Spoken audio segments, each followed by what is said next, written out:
Invité d'honneur au 25e FESPACO, Festival panafricain du cinéma et de la télévision de Ouagadougou, la Côte d'Ivoire sera présente au plus grand festival du 7e art africain avec 2 films. L'interprète du réalisateur Olivier Koné et Innocent malgré tout de Samuel Mathurin Kojovi et de Jean de Dieu. Sorti en salle au mois d'août, le film L'interprète met en scène une jeune mère, épouse et travailleuse acharnée, une des meilleures interprètes du pays. Si dans son travail, elle excelle au point de glaner des lauriers, sa vie de couple frise la catastrophe tant la monotonie et la maladresse de son époux David l'affectent.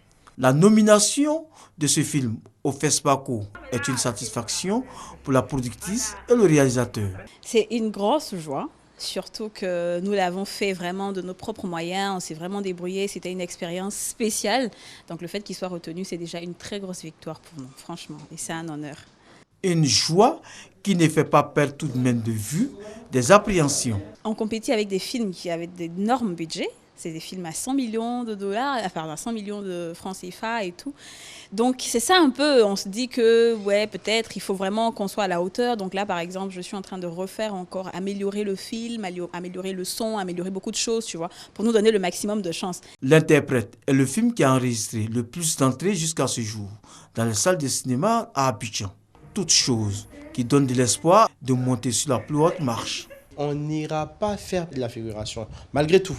Le second film ivoirien à défendre les couleurs nationales à ce 25e FESPACO est Innocent malgré tout.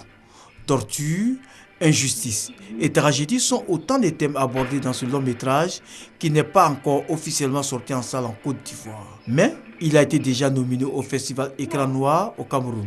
De quoi nourrir l'espoir pour le prochain FESPACO.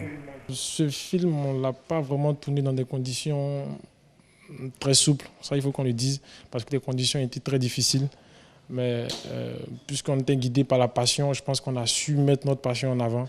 On promet de revenir au pays avec au moins un prix.